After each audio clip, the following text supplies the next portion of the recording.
Normally we would have like this long, intricate intro, but I don't want to do that. We're doing it a little different in We 2025. jumping right into it because all year we have broken it down. We have it all written out and organized, and we're going to see if we can stay with it. This year, along with the podcast, is our themes for the month, broken down by week. And this month is accountability. And it is no different than what we've been doing. We just letting you in on, our little back end. We are doing it in a way that works for us and that is concise and palatable for you all to enjoy. Accountability, yo. The thing that people need to get LASIKs for, corrective lenses for, contact lenses for, because can't nobody seem to see when they aren't accountable. So we here to correct your vision a little bit. Bring it back to, some people say 2020 is not perfect vision. You, being the former ophthalmologist, let us know, what is the vision that our audience needs to be seeing this podcast in? The vision is clear, my sister. The vision is clear. Clearly, we need more accountability in the world. Man, do we? But real talk, we want to talk about accountability this month because we know that coming off the new year, everybody has these goals, these aspirations, the new year, new me, all of that BS and all that jazz, whichever one you are in between. Hey, I'm not knocking you. All I'm saying is that accountability is going to be the fuel and the key to unlocking the new you that you want to bring and manifest into the world. Well, first of all, what's up, love? Yo, I'm good. You see what I'm podding? Yeah, but hey. Yeah, what up? I'm good, man. Hey, I learned a lot closing out the year. I learned to watch a couple different people who have very successful podcasts, from Diary of a CEO, Steve, to Pat Flynn, to David Shands, and a couple other people. And just gaining some insight to close out the year to maximize this podcast for us. And they were saying, just jump right into it. Don't even do the whole long intros and long outros. Get right into your stuff. You know what I'm saying? And then sprinkle links and things throughout the show along the way. You read the title. You know what this is about. Yeah. So we shifting it. You see just a little bit. Yeah. So accountability is going to be the topic of the month. But each week, we'll break it down into subcategories and sections. And today, it's going to be us talking about being and remaining accountable for our self-talk. What you think about yourself? Our self-talk, our inner critic, our inner voice. Asking yourself these questions like, is my inner critic, helping me or hurting me? If so, why? For either one. What is the inner critic? What is the self-talk telling you? And I got a question to start it out for you, babe. What's up? Why would we allow our inner critic or our self-talk to tell us that we can't do something? Well, I'm always going to take it back to childhood. I'm always going to take it back to things that have been ingrained in us through family, friends, in childhood. I really believe that it's 100% because of what we've heard, what we've ingested over time, and those things tend to grow with us. So for me, straight up, it comes from childhood. Everything. I think if you ask me about anything, it's going to be, it comes from childhood. There's always a little bit of childhood, trauma, childhood experiences that manifest over our lifetimes, that it shows up in little ways. And I think the way we think about ourselves starts from what we were told as kids. Okay. I can rock with that. I'm trying to understand myself a little more. And I be saying like, why are you you have such a hard time believing that you can do something or get something accomplished? Where does that come from? So I think about like my self-talk that I have a lot, and I really have like a lot of negative self-talk. And I do think that it stems from childhood. I do think that it stems from those earlier bouts and not being able to navigate them in the best way, right? Because, you know, as children, you can't really talk about it. You know, you don't really got the words, the verbiage, whatever the language. You don't have the cognitive shit to really be like, to decipher what's going on. Oh, I can move this over here and that over there, or that connected to that because of this, you know, cause and effect. All of those things, you don't have them as kids, but when you get them as adults, why aren't we able to go back and reconfigure what happened to then move forward now and say, oh, now I'm more than equipped to do what I need to do or what I want to do in life? Yeah. You know, that's a good question, love. It really is a good question that doesn't get the introspection it needs. I think ego, Okay. big time. Yeah. That's just my personal belief. We all have it. We all have a little bit of ego. Some of us have a lot of bit of ego. And for me, if we don't get a grasp of our ego early on, just like if we don't get a grasp of our emotional intelligence, right? We're able to understand what that really means, and we're able to navigate it well throughout the different phases of our life and stages of our life. It can get the best of us. That's what I feel. So if we are not in check, in tune with, and can manage our ego, then it's going to get the best of us, you know, to a detriment in a lot of ways, especially when it comes to self-talk, because ego is not just somebody being arrogant, you know, it's not just somebody thinking that they're better than. Sometimes ego is, dang, I messed up, and we can't get that story out of our head.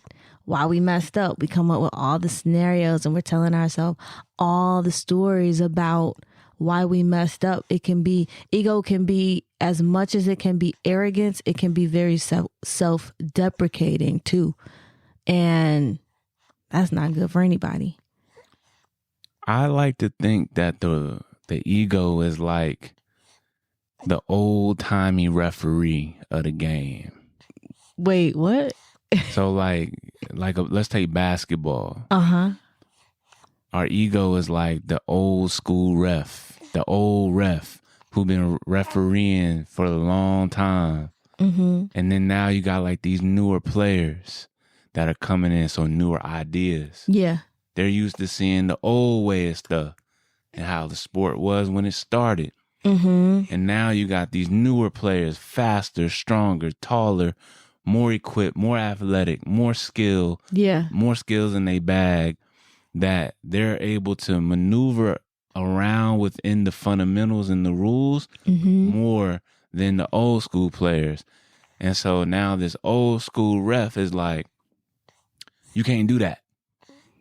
But the new bag of skills is like, actually I can, because I can maneuver through it this way. Instead of doing just a simple cross to the goal, I'm hitting you with a fast, slow Euro step. And it looks like a travel, but really it's not. And the see what you're old ref saying. can't see. Because his eyes aren't used to what that looks like. Facts. I see what you're saying. I got it. So I akin the ego to that. And then the ego is like with the newer refs, right, who are trying to learn from it. And the ego is like, like this is how we were brought up, and this is how it's supposed to be, and this is what it will always be. Yeah. But they really deep down can see that they are out. They are like everything about them is outdated. Right. And they don't want to be forgotten. So they go extra hard with making sure that the rigidness set is still set within the game. Right. But the newer skills are like, yo, come on, like you got to get with the times, my God. Like it ain't the fact that we hate you like that. It's like, yo, give and take. Yes.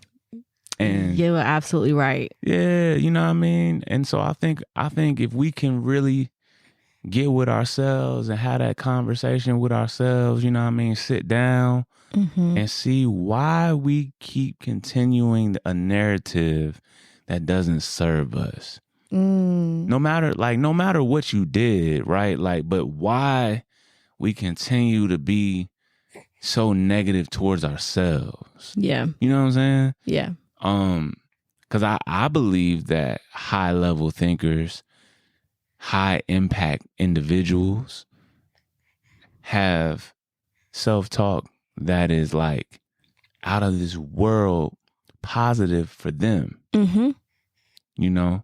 And they're so like, they can move with just the self-talk that they've been giving themselves. You know what I'm saying? Right. And then you got those that are slow to move. More like they're paralyzed because the self-talk won't even allow them to pick up a finger or a foot to take one step forward on something. Like, we forget as kids, we were eager to learn. And we knew that we didn't know. We wanted to ask all the questions. All the questions. And depending on who your parent, guardian was, you were either free to do that. Yeah. Or right. a little more closed off. Right. And so now, as adults, it's almost like we think, or our ego thinks that we're supposed to know things, even though we're coming in fresh, brand new to a new skill set, to a new work environment, to a new relationship. And it's like, oh, I've been here before. I've done this and I've done that. When honestly, you haven't. Right. Not to the level that you think, you know? And so this is where we can take accountability and start realizing like, oh shit, I don't really know what I thought I knew. Right. You know what I'm saying? Yeah. Be it whatever it is. You know, we can specify it however we want, but accountability as a whole is being able to look at yourself outside of yourself and then still tell yourself, hey, we got some growing to do. Right. You know what I'm saying? I got tired of negative self-talk. Like, why am I not in this place? Why is this not working fast enough? Or why is it not working faster? You know, and it's like, well, who said that it's supposed to be that? Yeah. Why? Who literally said to you, yo, Sam, this thing is supposed to be here by now because of X, Y, and Z? They. Who is they? They, you know what I mean? They said it. You know they say. Oh, you know what I mean? Like, it's your first time being a mom. You're supposed to really have this stuff down by month 5. You should have a routine set to where you are able to free yourself up enough to do something as a mama. And you really tell yourself that, and you be like, and you really believe it. And then when you really get the reality of it, it's like, oh nah, I'm lying to me. Right. You forget that your child is not someone else's child. You forget that. Not a robot. Right. You forget free. that you can have. Hey, our baby is free. You hear me? So free. We trying to put her in a box of time. We trying to fit her in the confines of like, okay, now that you ate, let's go ahead and get a little tummy time in so that way you can get tired, go to sleep, and then by this time you should be knocked out, and you actually should be asleep for about 2 hours, which will allow us to do this, and this. And then she's like, you know what though? I just want to chill with y'all today. Right. I don't even want to go to sleep. Right. I just want to chill with you, Dad. Mom, fun fact. Mom, I want to chill with you. Like we thought she's going to be asleep for this pod. Nah. Meanwhile, you might hear a little breathing. That's our third co-host. Right. You know, she's with us, and I'm grateful that she's with us. You know, I find joy in being able to create while she is with us, because she sees that. She, you know, obviously doesn't know exactly what we're doing or what this is in front of our, you know, face, but she's in the energy of it. So being able to have her with us, and she's a great baby, you know, you've heard her louder or softer at times or even asleep at times, but trying to have her be responsible for her wake and sleep times, like it's not happening. It's not happening. And we can't be responsible for it. We just have to go with the flow. And this flow today says that she got enough sleep for the amount of time she did, and now she's awake, and we're still gonna do what we committed to do. And you know, I actually kind of like the fact that our audience can see the growth, because there's going to come a time when she actually has some words to say. Right. And so she'll be able to say them. And they be like, yo, I remember when they started in January 2025. And like she was just breathing. And now look at her. She like actually talking a little bit. So it's like stages of different development that they get to see alongside with us too. Yeah. You know what I'm saying? So I think that's cool. I do too. Self-talk though. If you still here with us, which I believe you are, your self-talk. Ask yourself, why is my self-talk what it is? Be it positive or negative. Because what you can do is you can cultivate it to be even more positive. You already have, if that's your foundation, right? If your foundation is not positive, then we got to figure out why it's not positive, right? Which comes through introspection and awareness, right? And awareness. And so, because a lot of the times you can realize a person's self-talk by how they respond to other people, be it via criticism or, you know, just like aggravation, tension. You can see how a person navigates their own thoughts by how they respond to other people. Right.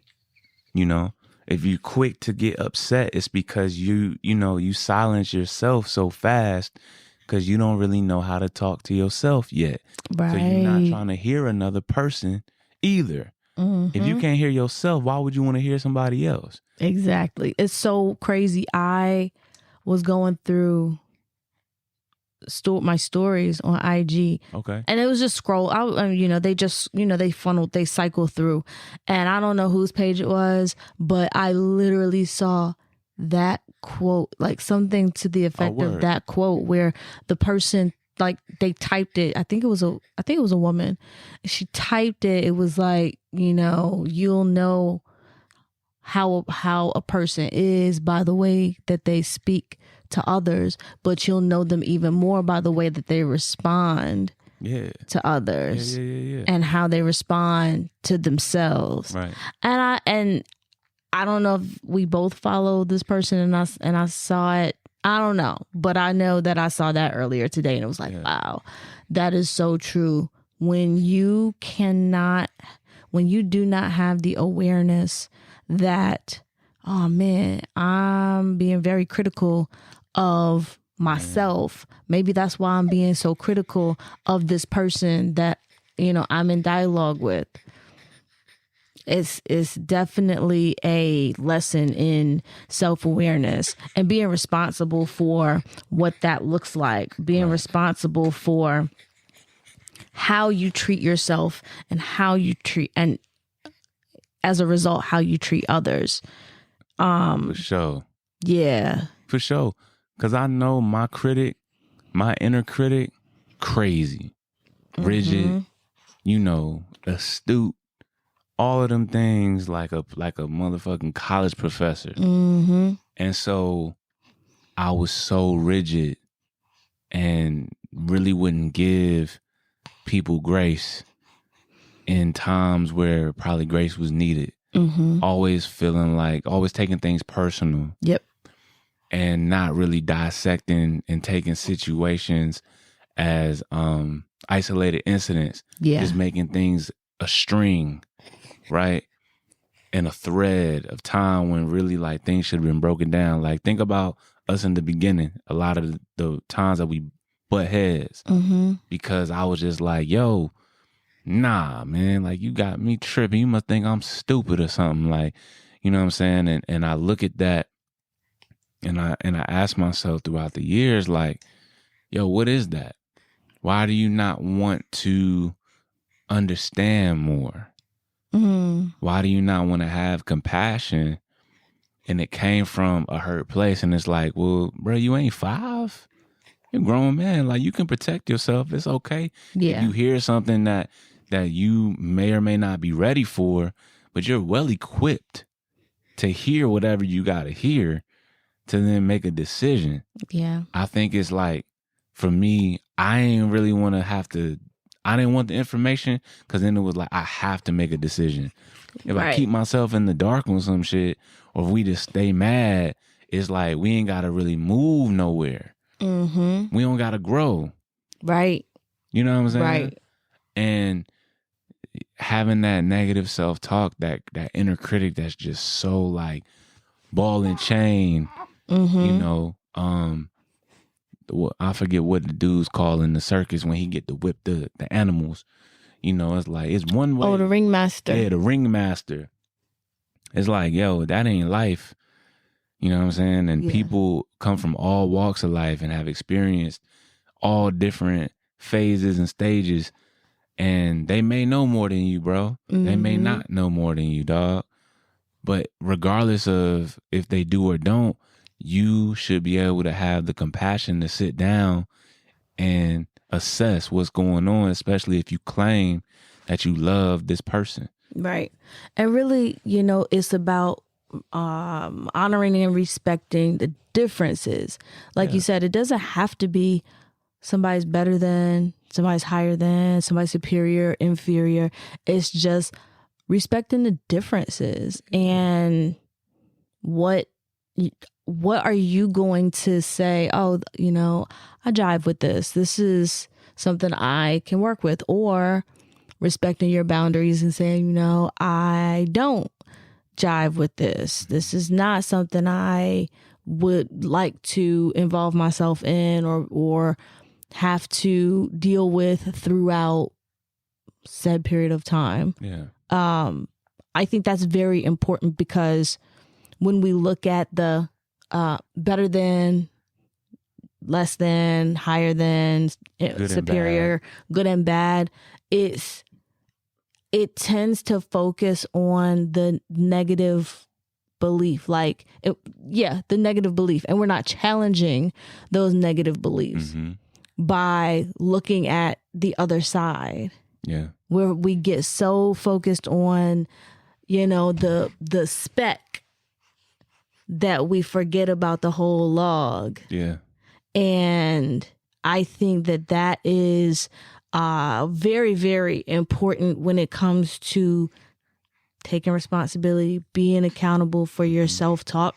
Because if you are constantly out here being judgy, and being judgy generally means like you thinking about something negative about the other person or people or yourself. If we don't take that time to say, you know what, let me give myself a little grace. Let me give this person a little grace because I don't know what they've been through, or I need to acknowledge what I have experienced and then switch that talk from being negative and challenging those negative thoughts by saying, okay, well, what's the possibility that it could look this way? What are the possibilities? Let me count the ways. That's a fact. That is a big fact, yo. Like, I think we definitely have to take inventory of the language that we use towards ourselves. From the time you get up, I challenge you because I did it already. I only did it for half a day, but I did it. And every time that a negative thought came about in my head, I wrote it down. I wrote it down in my phone, in my notes section. And I'm telling you, I looked at all the negative thoughts that I spoke about myself throughout the day.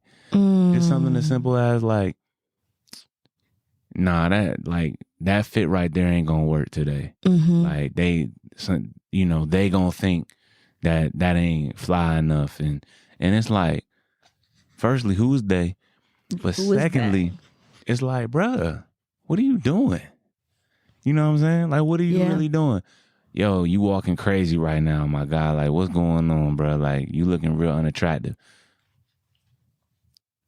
Why am I telling myself that? Right. Where is that coming from? Where is it coming from? You know what I'm saying? Yo, and why do you care that much about outside of yourself? Right. Yo, I just called wifey like less than 5 minutes ago. I don't want to call her again because she probably gonna think I'm the most annoying husband and just all of this. And it's like putting all of that anxiety on a phone call to then just go ahead and call you still. And then now I go from internal talk to projecting that onto you.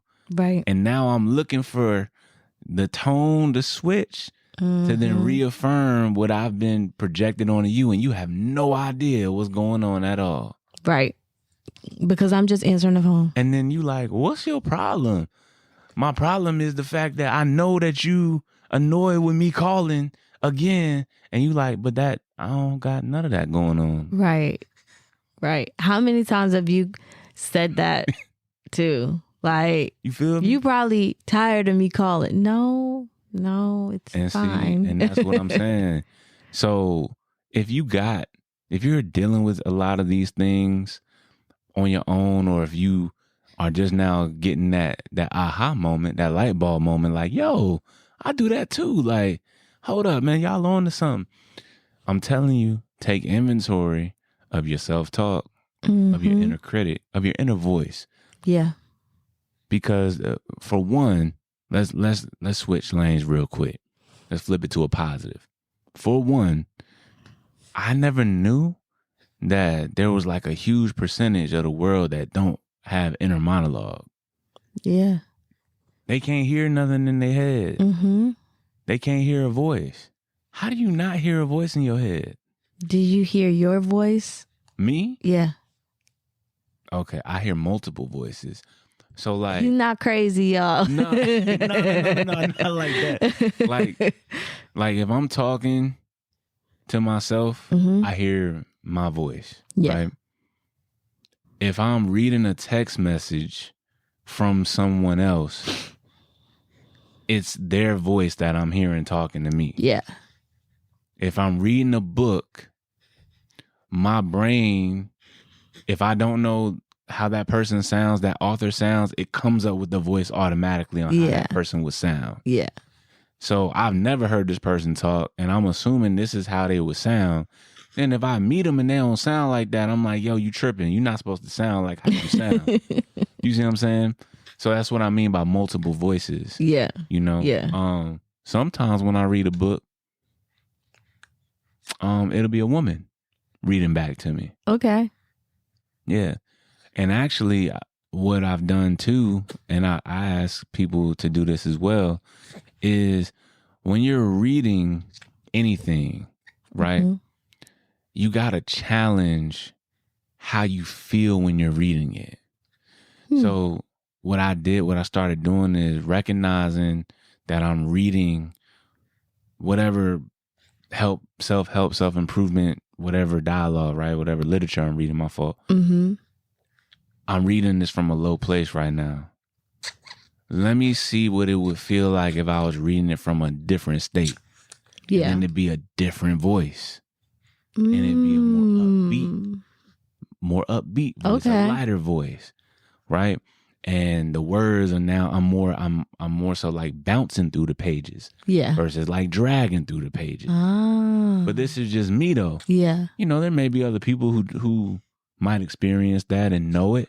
Some may not. Some may need to try it. Right. You know, but yeah, that's what I mean by multiple voices. I think that is definitely one way to practice you're being accountable for your self-talk. Because that is some mindfulness for you. Yeah. That is just, taking note, taking inventory of what's going on in your head. Yeah. How are you perceiving it?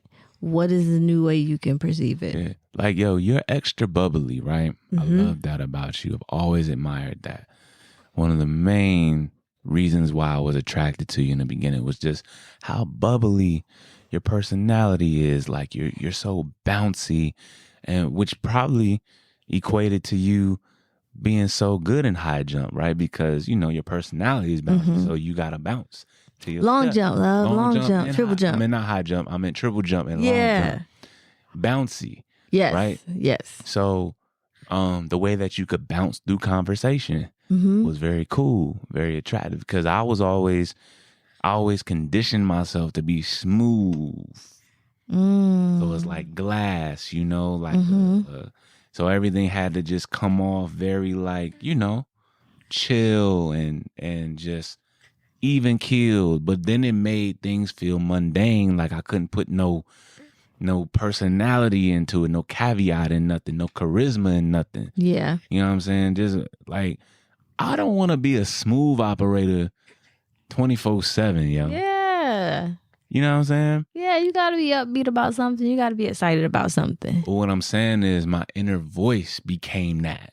So everything had to be smooth. Everything had to be just, too cool and calm and, you know what I mean? And it's like, bro, that shit is boring.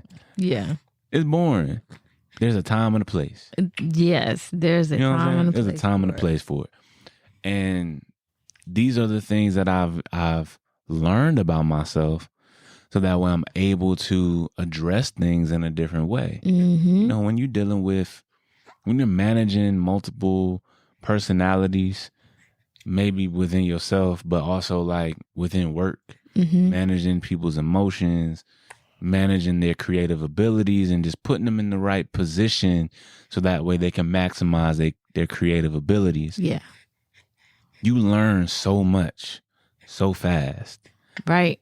And that's one of the things, that's why I'm saying when I got into management and managing, having crisis management versus like creative management versus emotional management, you know what I'm saying? Versus like just day-to-day management of just time block.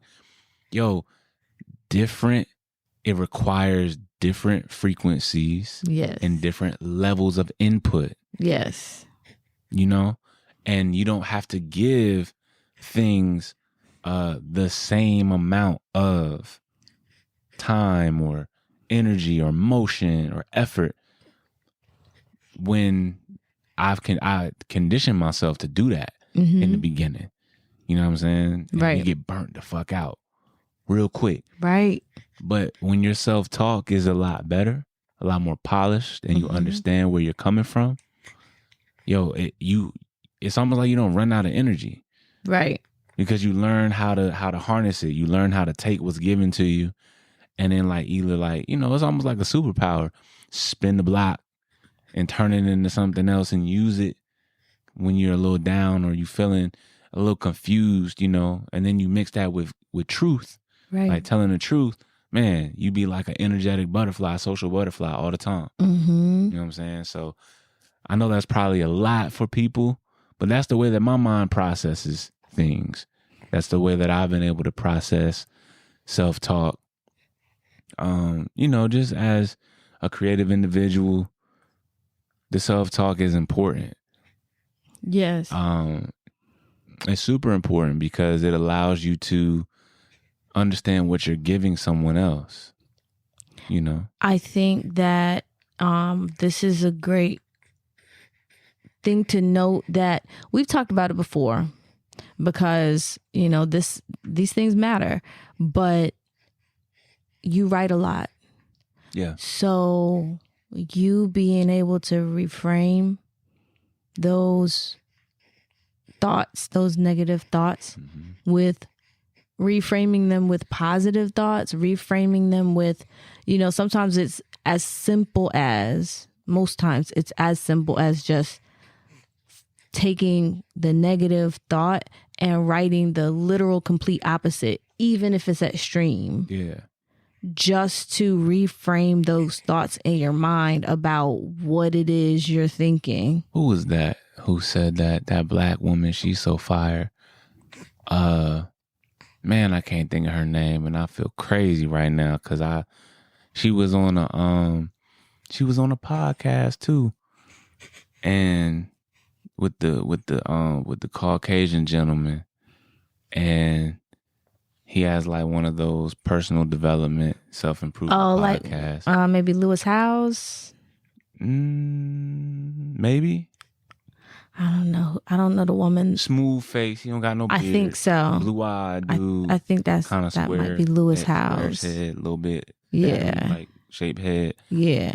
And my fault, y'all. This is how we like when I'm trying to paint a picture of somebody. I'm not literally joking them, but he had the woman, and she does the she was doing like the celebrities for a while. The black woman, she was like helping like coaching celebrities through trauma. Dang, the fact I can't remember her name right now, yo, it's crazy.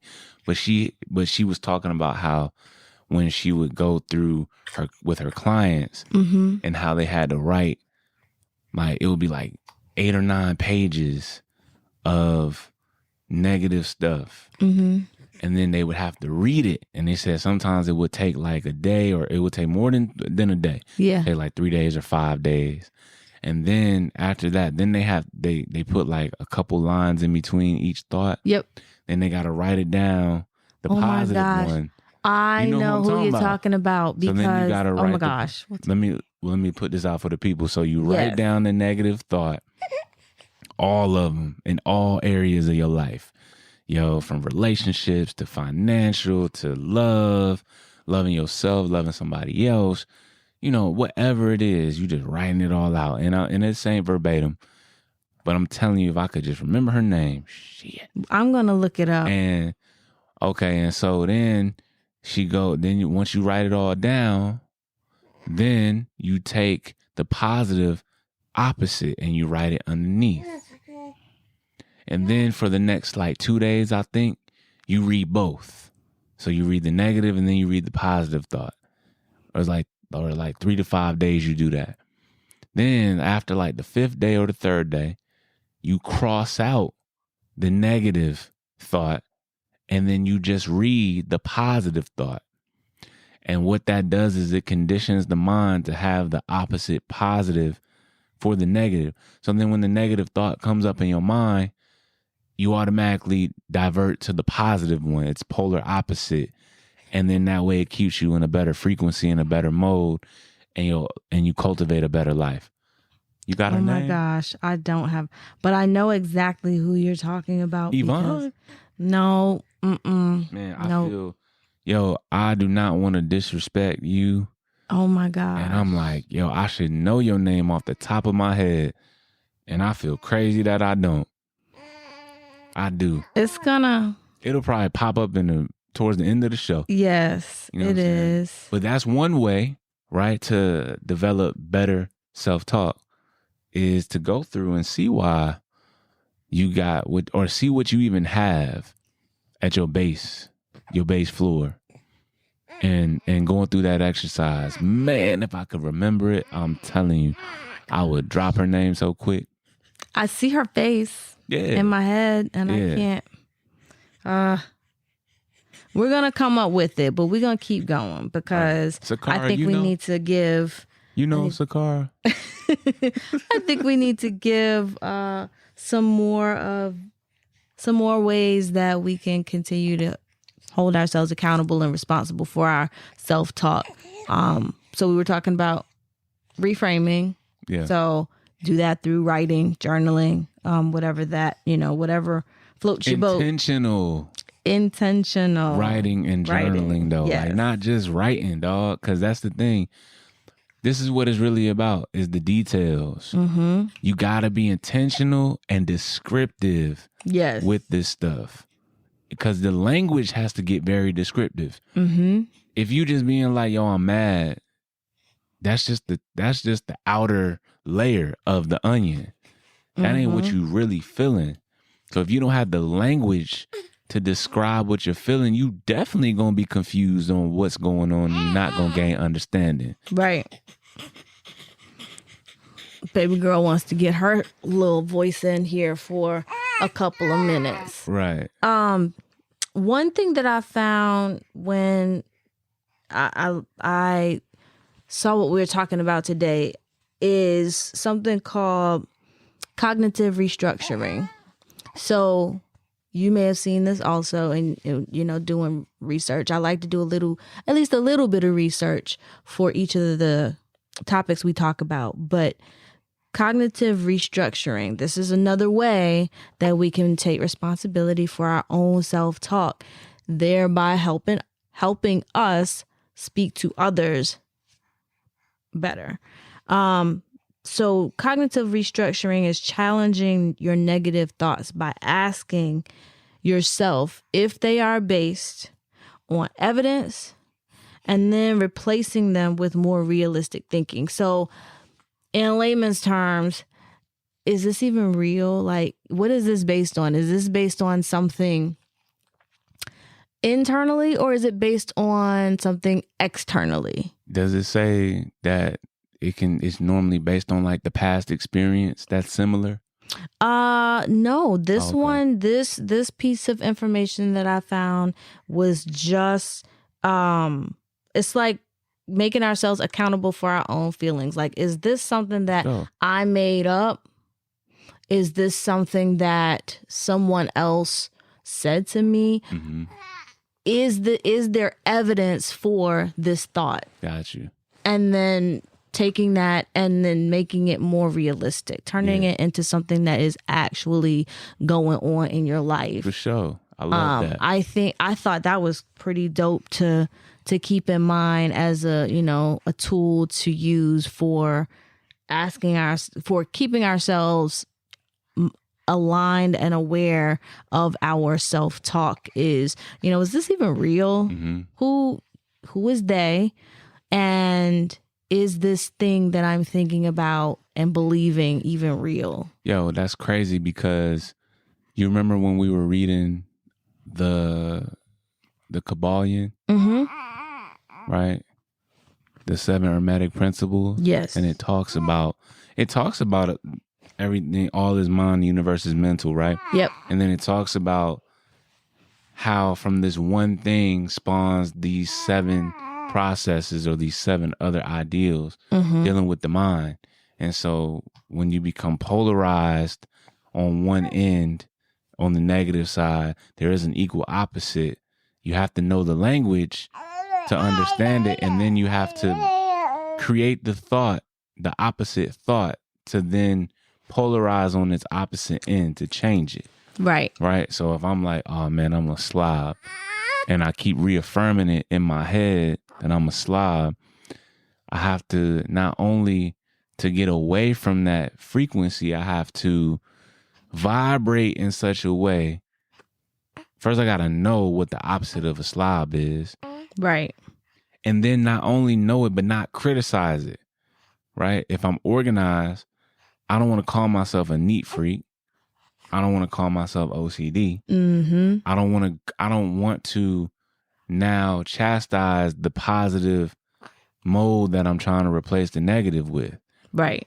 I am organized, right? I am well kept. Yes. And then I have to feel the feeling of what it would feel like with me being well kept in all places, not just in the crib. What it would feel like if I was in my car well kept, if I was walking down the street well kept, if I was on the phone well kept, whatever else. And then you do that multiple times to now create a new state.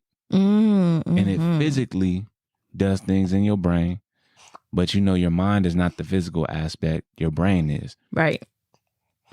And so that's what I'm saying. There's a spiritual approach to it, and then you have this way that you're saying. Mm-hmm. You know what I mean? So I think it's kind of cool if you can just, tackle the same thing multiple ways.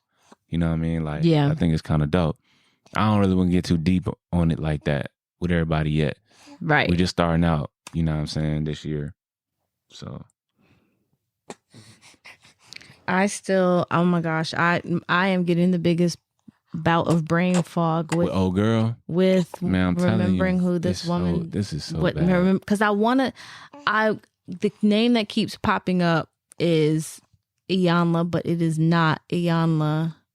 And I'm sure you probably sent me the clip of that What's particular Buddy podcast? conversation. What's the dude's podcast? I believe it's Lewis Howes. Like House? HOWES.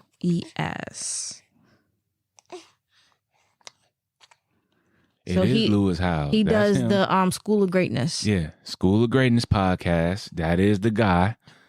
Yeah, like I said, head Lewis. Okay. Yeah. Yeah. My man 6'4". That's crazy. He looks tall.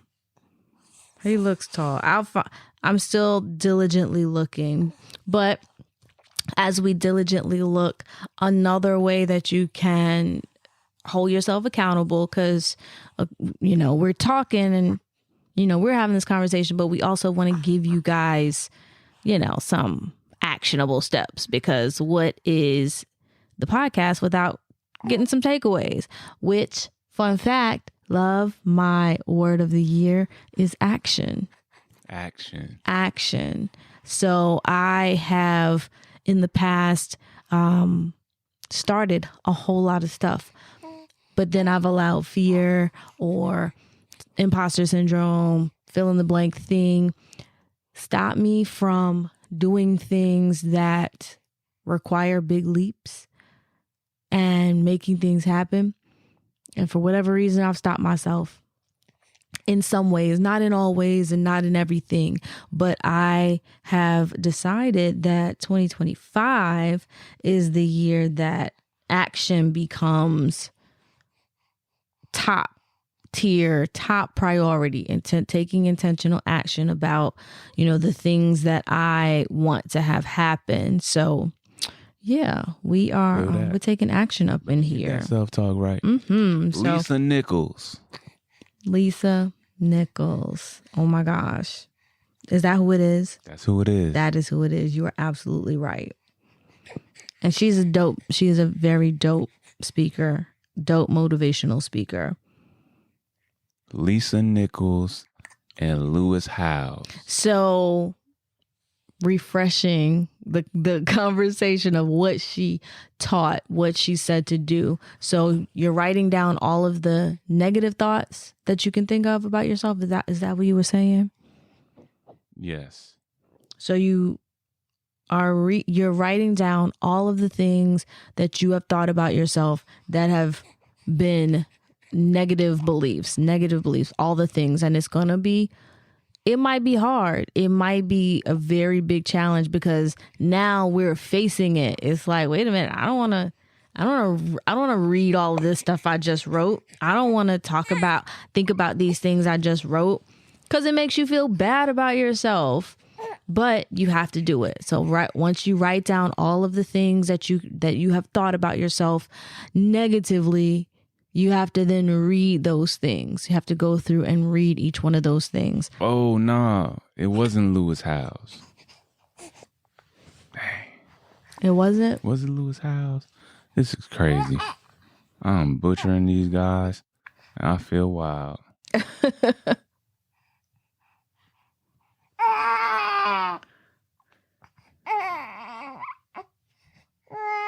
Tom Bilyeu? I don't know, but I do know it is Lisa Nichols it is her. It is Lisa Nichols, but I want to steer the people to the right podcast. Right. She did talk on Lewis Howes' podcast, but I believe the clip that I saw was on Tom Bilyeu's Bilyeu podcast. And that's when she was talking about doing this with her clients and her people. Okay. That's right. That's right, Sakara. So Tell the people again what they have to do in this particular exercise. You got to go watch the clip. Watch the clip. We'll put a link in the podcast notes. Or they podcast no more. That's not what I do. That's not what we do. I'm going to come more equipped the next time that I'm dropping other podcast names, because I don't want someone to be like, yeah, you know that dope podcast with the girl who was the All-American, and yeah, she was dope in the high jump. Well, no, it's not the high jump, it's the triple jump. Well, you sure? Because her husband said high jump on that one episode. Oh, you might be right. We don't want none of that. We don't want that. You know okay. And that bald guy, yo, like, he's cool. He got the cool voice and all that. The Talk My Shift shit podcast. That thing. Yeah, that one. Go over there and check that episode out. Well, I don't want them to do that. You know? So we're going to leave the link to that particular clip, and we're going to put in a podcast notes so that you can check it out for yourself. Yeah. That is another tool that you can put in your back pocket so that you can continue to hold yourself accountable for your own positive self-talk. For sure. And Sakara agrees. Yes. Sakara agrees, yo. So yeah, this week, that's what we working on. If you're listening and this episode provided you value, shoot us a DM on Can I Talk My Shift on Instagram at Can I Talk My Shift or canitalkmyshift.com. Yep. Right? You can leave us a note. You can text us. You can leave us fan mail. And you can allow us to understand where you're coming from with your self-talk. So that way we can either work through it together, start building our community, or just so if you have some other tips on how you work through it yourself, because that's what it's about. It's about leaving people with paper trails of great information. It doesn't always have to come from us. We can just be the launching pad for great sound information to help people transform their thinking about themselves and about the world. For sure. We like to start the conversation, so be a part of the Shift Unity community. Yeah. By checking out all of those avenues that Samuel said. Follow Samuel at Sam Walker Inspo. Yeah. Follow LaShawn, that would be me, at TheLG_. Okay. You can also follow me at Sean Laree _. And yeah, love. Make sure you rate this. Share this podcast with a friend and tell them to share it with a friend, because somebody will in your life. Absolutely. I'm almost positive. I'm not a, licensed professional, but I'm almost positive that somebody in your circle needs a little bit of accountability for their self-talk. So share this with a friend and rate this podcast 5 stars. That is how people continue to find Can I Talk My Shift on the airwaves and in the podcast world. We thank you so, so much for joining us today. That's a fact, yo. Man, we appreciate you so much. Improve your self-talk. Give yourself grace if you haven't. Start the challenge today by improving it, having grace for yourself, and then seeing how you show up in the world by how you show up for yourself in your own mind. Don't listen and don't give in to the negative inner critic. Challenge it. Understand it. That way it can be your friend, and you can cultivate a better relationship with yourself. And that way it'll bleed out into the world. And then when you become better, you make the world better.